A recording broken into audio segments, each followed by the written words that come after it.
कि मैं आपको वो इन्फॉर्मेशन बताऊंगा जो आपको नहीं पता है। 10 साल से आपको बालनेस का प्रॉब्लम है और आपने अभी तक कोई ट्रीटमेंट नहीं लिया इसके लिए। 26 डिफरेंट टेक्निक से हेयर ट्रांसप्लांट किया जा सकता है। आप आपके बजट के अकॉर्डिंगली चूज कर सकते हैं, कोई प्रॉब्लम नहीं। Real hair consultation. Watch the complete doctor-patient discussion. No script, no filters, just expert advice. Noor Sikandar, right? As 34 है, प्रोफेशनल सेल्समैन है आप।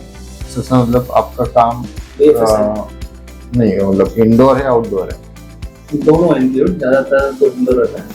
ओके, आउटडोर कितना टाइम रहता है? आउटडोर 2 to 3 टाइम्स बाहर जाते हैं। कितना टाइम जाते हैं, जहाँ जाते हैं वहाँ पे कैसे जाते हैं, मतलब सनलाइट कितना रहता है, डस्ट कितना रहता है?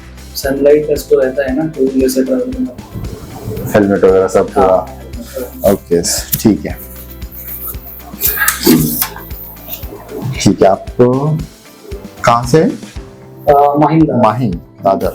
ओके, ठीक है। आपने इंस्टाग्राम से और फेसबुक से इंफॉर्मेशन ली है हमारी, ठीक है। तो मतलब इसके अलावा यूट्यूब से कहीं जानकारी ली है? एक बार कैप रिमूव कीजिए। ओके, ऑलरेडी एंटीरियर पैटर्न बाल है, आप थोड़ा सा आगे लेके छुपाने की कोशिश कर रहे हैं। पीछे भी बना आप उसको ऐसे करो। हाँ, तो वही तो आप, इसलिए तो आप ऐसे करते हैं ना, वही तो छुपा रहे हैं। ठीक है, कोई बात नहीं। सो मुझे एक बात बताइए कि इंस्टा और फेसबुक से ज्यादा इन्फॉर्मेशन नहीं मिलती है और आधा पौना घंटे के कंसल्टेशन में हम लोग सब कुछ तो नहीं बता सकते। राइट, तो मुझे आप बताइए कि आपको बालों को लेके, आपके कंडीशन को लेके आपने कहीं इन्फॉर्मेशन कुछ ली है? यूट्यूब से विजिट भी किया है ऑलरेडी? हाँ, तो मुझे थोड़ा बहुत नॉलेज हो गया। ठीक है, तो अब मेरे लिए काम अच्छा हो गया कि मैं आपको वो इन्फॉर्मेशन बताऊंगा जो आपको नहीं पता है। वो नहीं बताते बैठूंगा जो ऑलरेडी पता है, तो आपका भी टाइम खराब नहीं होगा और मेरा भी टाइम बच जाएगा। ठीक है, ओके। तो आप पहले तो मुझे ये बताइए कि आपको हेयर लॉस कितने टाइम से है, कब आपके बाल परफेक्ट थे? 2016 के बाद में आपके धीरे धीरे बाल कम हुए। फोटो है आपका 16-17 का? 16-17 मतलब अब से 10 साल हो गए और धीरे धीरे जा रहे हो? हाँ, अभी तो हेयर लॉस कम है, तो हेयर लॉस बहुत ज्यादा हो रहा था। अभी तो मतलब गिरने वाले बाल भी तो कम हो गए। कितने बालों में से थोड़े से गिरेंगे तो नहीं दिखेगा। पापा के अलावा और किसी को बालने से प्रॉब्लम है? मामा, नाना, चाचा वगैरह? मतलब माँ की तरफ किसी को नहीं है? माँ की तरफ से किसी को नहीं है। ओके, ठीक है। सो ये पैटर्न से अब एक सवाल जो ये है, 10 साल से आपको बालनेस का प्रॉब्लम है और आपने अभी तक कोई ट्रीटमेंट नहीं लिया इसके लिए? स्टार्ट हो रहा था, इसमें भी थोड़ा थोड़ा हेयर लाइन के पीछे गया हुआ है। ठीक है, मतलब 10 साल से ये प्रॉब्लम हुआ है, आपने कोई ट्रीटमेंट नहीं लिया? तो अभी ऐसा क्या चेंज हुआ, मतलब आपको लगा कि आपको ट्रीटमेंट लेना है? अभी मुझे ऐसे लगा लेना चाहिए क्योंकि अब थोड़ा एडवांस हो गया है ना, मेडिकल ट्रीटमेंट एडवांस हो गया है। ठीक है, मतलब इससे पहले आपको भरोसा नहीं था ट्रीटमेंट के प्राइवेट, और इतना मुंबई में था ही नहीं सब, तो पहले तुर्की जाते थे, हैदराबाद जाते थे। ठीक है, कोई इशू नहीं। अभी जो एरिया थोड़ा सा आगे आइए, एंटीरियर पैटर्न बालनेस इसमें देख पाएंगे तो ये जो एरिया है आगे का पूरा गया हुआ है। ठीक है, यहाँ तक का जैसे आप इसमें देख पा रहे हैं, आप ये कंडीशन में हो और यहाँ से आप ग्रेड 5 में धीरे धीरे जा रहे हो कि यहाँ पे भी बालनेस थिनिंग दिख रहा है, पर अभी इतना नहीं है। यहाँ तक का एरिया भी हम कवर कर लेंगे तो पीछे मेडिसिन से, लोशन से, PRP, GFC से वो एरिया लंबे टाइम तक टिका रहता है। आपको कुछ करने की जरूरत नहीं पड़ेगी। ठीक है, okay. So grade of बालनेस grade 4 में लिखूंगा। टोटली बाल्ड एरिया आपका, अगर मैं इतना एरिया के बाल सब एक कोने में लगा के इतनी साइड की डेंसिटी बढ़ाने की कोशिश करूंगा तो अप्रोक्सीमेटली 80% वहाँ पे लॉस हो चुका है। ठीक है, 90% बोलूंगा मैं, 20% बाल वहाँ पे अभी भी बचे हुए। ये पूरा एरिया एक सेशन में कवर किया जा सकता है। अब मुझे एक बात बताइए, आप सेल्समैन है तो मैं समझ सकता हूँ कि आप ज्यादा प्रेजेंटेबल रहना प्रेफर करेंगे, राइट? तो प्रेजेंटेबल रहने का प्रॉब्लम ये रहता है कि आपको डेंसिटी थोड़ी सी ज्यादा लेगी कंपेरेटिव बाकी पर्सन पे। मैं किसी भी एवरेज पर्सन को हायर टेक्निक सजेस्ट ही नहीं करता, और आपके लिए मैं कहूंगा कि इम्प्लांटर या फिर सफायर उससे ऊपर की टेक्निक आपको, उससे नीचे की नहीं। All over the world 26 different technique से हेयर ट्रांसप्लांट किया जा सकता है। तो आपने शायद नाम भी नहीं सुने होंगे, मेरे सेंटर्स ऑल ओवर इंडिया है, तो मैं आपको नॉर्मली बता रहा हूँ। वैसे punch grafting, flap technique, advance flap, Juri flap, advance Juri flap, scalp reduction technique, FUT, उसके अंदर DHI, DHT, RT, फिर FU, उसके अंदर DHI, DHT, RT, फिर bio advance FUE, implanter FUE, sapphire FUE, big FUE 2.0, long hair transplant, biografting, surgical cloning, in vitro cloning, robotic surgery. इतने type से all over the world hair transplant होते हैं। इसके अंदर जो सर्जरी इन विट्रो क्लोनिंग जो अभी recent आया है, रिसेंट मतलब उसको अभी 123 महीने हुए होंगे, वो अभी इतना रिसेंट वो टेक्निक है और उसकी कॉस्टिंग इतनी ज्यादा है कि मैं अभी वो उनको सजेस्ट ही नहीं करता हूँ, क्योंकि लॉजिकल नहीं है, कोई 50-60 लाख का रिस्पॉन्ड नहीं करवाता। और जो पंच ग्राफ्टिंग बहुत पुरानी टेक्निक है, जिसमें बड़े पंच पैची एरिया आते थे, वो भी मैं सजेस्ट नहीं करता, आउटडेटेड टेक्निक हो गई। तो ये दो टेक्निक छोड़ के हमारे पास में सारी टेक्निक अवेलेबल है, आप आपके बजट के अकॉर्डिंगली चूज कर सकते हैं, कोई प्रॉब्लम नहीं है। बेसिक टेक्निक बहुत ज्यादा जो होती है वो यूज नहीं करनी है, क्योंकि आप चाहे तो कर सकते हो, बट जैसे जैसे टेक्निक एडवांस होती है वैसे वैसे इंस्ट्रूमेंट की साइज छोटी होती है, जैसे इंस्ट्रूमेंट की साइज छोटी होगी अब उसका कॉस्ट बढ़ेगा, तो मतलब जो सर्जरी कॉस्ट थोड़ी सी बढ़ जाएगी। दूसरा सॉल्यूशन, जैसे जैसे सर्जरी एडवांस होती जाएगी वैसे सॉल्यूशन जो है नॉर्मल ग्रोथ फैक्टर्स आ गए, then PRP plus growth factor आ गए, फिर हाइपोथैलेमस सॉल्यूशन आ गया, ये सॉल्यूशन की कॉस्ट बढ़ती जाती है, वैसे वैसे थोड़ी सी कॉस्ट बढ़ती जाती है। सो बहुत एडवांस नहीं लेनी है, अगर कोई कार भी लेने जाते हैं मिड रेंज लेनी है, करेक्ट, आपने परफेक्ट पकड़ लिया। मिड रेंज का कोई दिखाना है, आपकी बैक ऑफिस को कॉस्टिंग के बारे में बता देंगे, मेरी जो कैलेंडर में डेट अवेलेबल है वो बता देंगे, मेरी डेट यूजुअली 1 महीना आगे तक चलती है, सो आपको थोड़ा सा एडवांस में बताना पड़ेगा, ठीक है। और दूसरा और कोई डाउट है आपको रिगार्डिंग सर्जरी, आप ये बताइए मुझे। तो इधर पे कौन सा अवेलेबल है, जैसे आपने बताया, मैंने लास्ट टाइम तो 24 डिफरेंट सारी की सारी FUE सैफायर के बारे में सुना, ये चाहिए। हाँ, टेक्निक्स को इस तरीके से आप डिवाइड कीजिए। बाल रिमूव करने की टेक्निक, मतलब सबसे पहले तो आपको सिर्फ बाल चाहिए, बालों के स्किन चाहिए, कैसा एरिया चाहिए आपको, या फिर स्ट्रक्चरल चेंजेस करने हैं आपके बॉडी प्रोमिनेंस के अंदर, उसके अकॉर्डिंगली इधर मतलब हेड का स्ट्रक्चर चेंज करना है, स्किन का स्ट्रक्चर या फिर बालनेस का एरिया का स्ट्रक्चर चेंज करना है, या फिर बाल कैसे निकालना है, मतलब स्ट्रिप फाउंडेशन करना है, स्ट्रिप के बाद में डायरेक्ट स्ट्रिप इम्प्लांट करनी है, या फिर बाल अलग अलग करके लगाने हैं, इसके ऊपर टेक्निक लगाती है। मतलब ये बाल निकालने के तरीके हो गए। बाल लगाने के अंदर 2 मेथड्स होती है, एक सुथरिंग मेथड, डायरेक्ट अगर स्ट्रिप होती है तो स्ट्रिप हार्वेस्ट की जाती है, फिर उसके बाद में जो आपका एरिया आता है उसमें हम लोग क्या करते हैं, छोटे छोटे जो पार्ट्स होते हैं उसको क्रिएट, मतलब जो ये स्ट्रिप निकाला ना उसको काट के लगाते टाइम पहले होल करते हैं, या फिर डायरेक्ट होल, DHI का मतलब डायरेक्ट होल बनाते वक्त इम्प्लांट करना। नया होल पहले नहीं होता है, वहां पे होल बना के फिर उसमें नहीं डालते, फिर लगाते वक्त होल क्रिएट करते जाते हैं। सो लगाते वक्त होल क्रिएट करते जाते हैं, या फिर लॉन्ग हेयर ट्रांसप्लांट होता है, इनके अंदर टाइम ज्यादा लगता है, आपको अप्रोक्सीमेटली 4000 ग्राफ्ट की जरूरत है आगे का एरिया हाई डेंसिटी से कवर करने के लिए। मुझे ना दीपक पेशेंट की हाई डेंसिटी के लिए आपने बोला कि 4000 लेंगे, और अगर मिड डेंसिटी रखना होगा 3500 3000 ऊपर आपको कितनी डेंसिटी चाहिए। मैं कहूंगा कि आगे का एरिया फोटोग्राफिक लुक के लिए ज्यादा इंपॉर्टेंट होता है, और मैं कहूंगा बार बार ये करने की चीज भी नहीं है। तो अगर आप आगे क्या करो तो पीछे घुमा के उसको छुपा सको, इस तरीके का आपको एरिया हमेशा फिनिश करना पड़ेगा। एक दीपक करके पेशेंट है, उनका शायद हमारे यूट्यूब के ऊपर वीडियोस भी रहेंगे, मैंने उनका सर्जरी किया हुआ है, यही हुआ था मेरे ये वाले बैच में, लोखंड वाले बैच में हुआ था।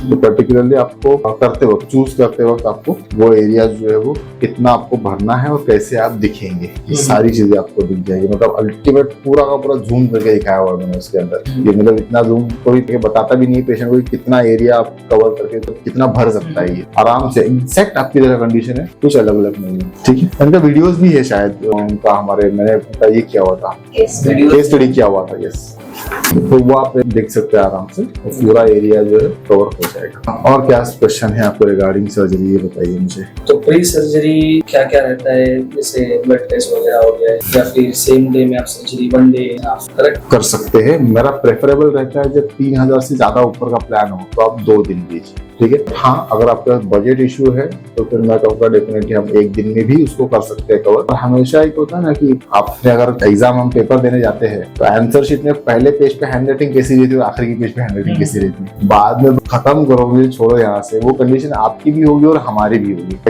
एक तो लिमिट होती है हमारे काम करने की, हमने पकड़ चश्मा लगा के बैठे होते हैं, उसमें आराम से एक ग्राफ लगा रहे होते हैं, तो डेफिनेटली हम लोग भी थक जाते हैं। तो एक सर्टन टाइम बाद आपका भी कंडीशन ऐसा रहेगा कि मैं बहुत टाइम से लेटा हूँ सेम पोजीशन में, मैं हिल भी नहीं पा रहा हूँ, छोड़ो मुझे, जैसे जैसे लगा दो छोड़। तो वो पार्ट रहता है ना, उसकी जगह पे आप डबल लेंगे तो वही चीज होती है कि ज्यादा कुछ फर्क नहीं पड़ता है अमाउंट, थोड़ा सा ही फर्क पड़ता है। ऑलरेडी इंस्ट्रूमेंट जो ओपन किए आपके लिए वो आपके लिए यूज होंगे, बट जो सोल्यूशन होते हैं जो हमें नए बनाने होते हैं खाली उसका कॉस्ट आपको ऊपर से देना पड़ता है, बाकी कोई प्रॉब्लम नहीं है, सब चल जाता है। तो मुझे पूछना है कि 3000 ग्राफ मिलाना तो मुझे कितना कवर मिलेगा, उसका आप बता सकते हैं? आप ये समझिए कि आपका मिड स्कैल्प का एरिया है, तो मैं आपको दिखाता हूँ, जैसे स्केल था थोड़ा सा आगे आ जाइए, अब देख पा रहे हैं? ये आपकी अभी की जो Actual existing hairline hairline है, ठीक है? हेयरलाइन से लेके मैं यहाँ तक का पोर्शन आपको दिखा देता हूँ। सो ये अप्रोक्सीमेटली 7 to 8 सेंटीमीटर का जो एरिया है, ये रेडियस है। सो हाँ, अगर सर्कल वाइज पकड़ेंगे तो आधा सर्कल जो है और उससे ज्यादा, वहाँ पे 7 सेंटीमीटर है। अगर आप यहाँ पे देखेंगे तो यहाँ पे ज्यादा रेडियस है, ऑलमोस्ट 8 सेंटीमीटर का पकड़ लीजिए। इधर 8 सेंटीमीटर, इधर 8 सेंटीमीटर। सो 8 सेंटीमीटर का रेडियस है, कम है। 3000 में डेंसिटी थोड़ा तो दिख ही जाएगा, ऐसा बात नहीं कि नहीं दिखेगा। वैसे मैं आपको ये बताऊं कि आगे का जो एरिया होता है उसमें मैं हमेशा, आप ग्रेड 4 में हो, जब ग्रेड 3 में होते हो तो मैं बोलता हूँ कि 2500 3000 लगाइए। अगर आप ग्रेड 4 में हो तो 4500 पे जाता हूँ मैं, तो 4000 ही बोल रहा हूँ, ऊपर तो 4500 को बोल नहीं रहा हूँ। ये आप ही की तरह है। तो इस तरीके से हमने उसको जितने ग्राफ 4500, आप पीछे का छोड़ दीजिए, तो एक को छोड़ दीजिए। तो पीछे आपका भी वैसा ही एरिया है। मतलब अगर आप शायद मार्किंग के फोटो इनके ऊपर है, ये इनके प्री पोस्ट के डायरेक्ट में है, प्री सर्जरी के और इसके ये मार्किंग में एग्जैक्ट मार्किंग के बाद में उनका बराबर ही। इन्हें बाल बड़े रखे हैं जैसे आपने रखे है ना, वैसे तो ये इसकी वजह से ना दिख नहीं रहा। एक्चुअली अंदर भी गैप है यहाँ पे, जैसे आपको गैप है वैसा ही इनको भी गैप। तो मैं इनको जैसे 4500 बनाना वैसे आपको बोल ही रहा हूँ। ऑलरेडी मैं पहले पीछे का तो छोड़ ही चुका हूँ, 400 तो जाने दिया हूँ। वैसे ही अगर आप एक लेवल पे अगर आप लुक के हिसाब से जाएंगे तो 3000 में शायद आप सेटिस्फाइड नहीं हो पाएंगे। अब मुझे एज तक का पता होता है, सर्टन एज तक आप वैसे खुश रहते हो उसी इसमें। एक टाइम के बाद में आपको लगता है कि थोड़ा सा और होता तो शायद अच्छा लगता है, क्योंकि ये बार बार करने की चीज भी नहीं। ठीक है। और कुछ रिगार्डिंग सर्जरी आपको डाउट? हाँ, इन्वेस्टिगेशन अभी आप ये समझिए कि फर्स्ट ऑफ ऑल आपको कंसल्टेशन ही करना है, समझना है कि एग्जैक्टली आपको करना क्या है, या फिर सर्जरी करनी है तो नहीं क्यों करनी है, और नहीं करनी तो क्यों नहीं करनी चाहिए, ये चीज आपको मैं समझाऊंगा। फिर उसके बाद में आपको एक टेक्निक चूज करनी है। ठीक है। टेक्निक चूज करते वक्त हमें ये ध्यान देना है कि मेरी जरूरत क्या है, मेरा एरिया क्या है, मेरी उतनी डोनर की लायक है क्या, मतलब चल जाएगा उतना डोनर चलेगा। फिर उसके बाद में फाइनेंस। ठीक है। क्योंकि पहला ट्रांसप्लांट में सारे पेशेंट बोलता हूँ हाथी खरीदने के बराबर। खरीदा मतलब उसको पालना भी है, मतलब आगे का तो हो गया, पीछे के बालों को पालना है। वो अगर वो वहां पे चले गए तो फिर दूसरा ट्रांसप्लांट करवाना पड़ेगा, या फिर आप ऐसा चलेगा यहाँ पे बाल है पीछे नहीं है, मेडिसिन से करना पड़ेगा, वो आपको करते रहना पड़ेगा। अगर बाल अभी नहीं जा रहे, ये स्टेबल है, बहुत अच्छी बात है। बट अगर इन केस वापस ये ट्रिगर हुआ, फिर पीछे के बाल जाने लग गए, तो आपको मेडिसिन से उसको कवर करते रहना पड़ेगा, लेना पड़ता है जब तक बाल चाहिए। सर्टेन पीरियड में रोक नहीं सकते ना, उसके एडवर्स इफेक्ट बहुत है, साइड इफेक्ट्स बहुत है। हम सोचते हैं कि मेडिसिन दे ही नहीं रहे, जैसे साइड इफेक्ट होते हैं बिफोर ट्रीटमेंट। मैं समझ गया। ठीक है। जूम करके दिखा देता हूँ मैं। ये जो डेंसिटी है और यहाँ जो डेंसिटी है, आपको समझ में आ रहा हो कि तो पूरा ही गया हुआ एरिया सेम, मतलब आप टिपिकली आपकी तरह केस समझ सकते हो, ये आप ही की जैसा कंडीशन है। तो रिजल्ट में आप देखोगे तो फर्क समझ में आ जाएगा आपको। डेंसिटी जो है 40 ग्राम पर सेंटीमीटर स्क्वायर का जो ये निकाला है ना, तो खैर मोबाइल में इतना अच्छे से नहीं दिख रहा व्हाट्सएप पर, बहुत अच्छा डेंसिटी है उससे। सबको भी उसी पड़ेंगी। तो हेयरलाइन को ज़िगज़ैग पैटर्न में लगाते हो? हाँ, ज़िगज़ैग भी लगाते हैं, इंटरलॉकिंग भी होता है, और ब्रिक एंड मोर्टर पैटर्न, 3 तरीके से यूज करते हैं। तो नेचुरल दिखता है, मतलब कुछ ऐसा और नहीं दिखेगा। तो उसके बाद भी PRP सेशन कंटिन्यू करना पड़ता है? Not for transplanted hairs. Transplanted hair थोड़े से मोटे दिखेंगे। एग्जिस्टिंग हेयर को आपको मेंटेन रखने के लिए 3-4 महीने में या फिर 5 महीने में एक PRP ले लेनी चाहिए। ले पड़ता नहीं कुछ नहीं, तो कॉस्मेटिक है, बाल नहीं रहेगा तो कोई फर्क नहीं पड़ता। तो मैं पड़ता है इसका जवाब ही नहीं दूंगा। आप अगर ट्रांसप्लांट नहीं भी करवाते तो भी मैं सजेस्ट करूंगा कि आपको ले लेना चाहिए, ताकि एग्जिस्टिंग हेयर बचे रहे। एग्जिस्टिंग हेयर नेचुरल होता है, कितना भी कर लो कुछ भी कर लो, तो उनको बचाना ज्यादा समझदारी है ना। तो मैं कहूंगा कि हाँ, लेना पड़ा तो ले लो, कोई फर्क नहीं पड़ता उस चीज। तो फिर आफ्टर सर्जरी क्या है? After care, after surgery first thing 7 days एक अलग केयर रहेगी, जो इन्फेक्शन रहता है उस चीज के लिए। फिर शेडिंग फेज स्टार्ट होता है, लगाने के बाल झड़ने लगते हैं। वो बाल जब तक झड़ते हैं तब तक आपको स्ट्रेस रहता है। लोग, आप तो खुद तो मैं सब समझा दूंगा आपको कि नई बाल आपके मतलब वापस आ जाएंगे, सब कुछ आ जाएंगे। आपके पड़ोसी आके आपको परेशान करेंगे, तो नहीं, पड़ोसी आके परेशान करेंगे आपको, और आपका ट्रस्ट डगमग आ जाएगा कि पैसा बर्बाद कर लिया ये वो। तो उस चीज के लिए हम लोकेशन को बोलते नहीं, आप हमारे पास में आते रहिए महीने के महीने। अब आपको जो रिक्वायरमेंट रहेगी, PRP GFC जो भी है, मैं से करता रहूंगा, उस हिसाब से आप लेते रहिए, ताकि जल्दी से जल्दी रिजल्ट आ जाए। एक बार वो रिजल्ट जल्दी आ गया, फिर उसके बाद में आपके ऊपर डिपेंड है कि मतलब करना है क्या करना है, उसको छोड़ना है। क्योंकि मेरे पास सारे पेशेंट तो इंडियन है नहीं, कई सारे बाहर के पेशेंट आते हैं। मुंबई में तो पता है आपको, सारे बाहर का, टर्की से ज्यादा यहाँ पेशेंट आते हैं हमारे पास में, ऐसे समझ लीजिए आप। तो ये सारी चीजें जो है वो आपको डिपेंड करता है कि मतलब एग्जिस्टिंग हेयर्स अगर बचे रहे तो कुछ करने की जरूरत नहीं है। ट्रांसप्लांटेड हेयर की गारंटी तो हम ले लेंगे। तो अप्रोक्सिमेटली 3 मंथ्स पकड़ के चल सकते हैं आप सर्जरी? नहीं, 4 महीने तो शेडिंग फेज है सर। अच्छा, 4 मंथ्स शेडिंग फेज है, 5 मंथ्स तो आपको सबका अलग अलग रहता है। मेरे पास ऐसे पेशेंट है 6 महीने में पूरा रिजल्ट आ गया उनका, बट 1 साल का टाइम रहता है। किसी का बहुत अच्छा मतलब कोई धंधा करके अंबानी बन गया तो सब अंबानी तो नहीं बन सकते, इसलिए मैं बोलता हूँ कि भाई 1 साल का टाइम लेके चलो, उतना टाइम आपको कोशिश करनी तो मिनॉक्सिडिल यूज करना पड़ता है। हाँ, जो है सब यूज कर लो, जितना जल्दी रिजल्ट आएगा आपको बेनिफिट है। तो भी कंटिन्यू करना ही पड़ता है अपने को? मिनॉक्सिल कंटिन्यू नहीं करना पड़ता है। मिनॉक्सिल का एक बेसिक फंडा ये रहता है कि वो बालनेस छुपाने का काम करता है, वो बालनेस को ठीक नहीं करता, क्योर नहीं करता उसको। छुपाने का इन सेंस मतलब जो एग्जिस्टिंग जैसे नहीं, जैसे आपको सब डेंगू मलेरिया में बुखार आता, ठीक है, अगर आपने मलेरिया की दवाई नहीं ली, सिर्फ बुखार की दवाई ली, तो बुखार कम होगा, मलेरिया ठीक नहीं होगा। वैसे ही एंड्रोजेनेटिक एलोपेशिया की अगर आपने दवाई ली, जो फिनास्ट्राइड, यूटास्ट्राइड, ये सारी दवाई है, स्पाइरोलैक्टोन की दवाई है, वो आप नहीं ली, सिर्फ मिनॉक्सिल लगा, तो सिर्फ बालनेस छुपेगा। एंड्रोजेनेटिक एलोपेशिया बीमारी का नाम है, बालनेस उसका सिम्टम है, लक्षण है।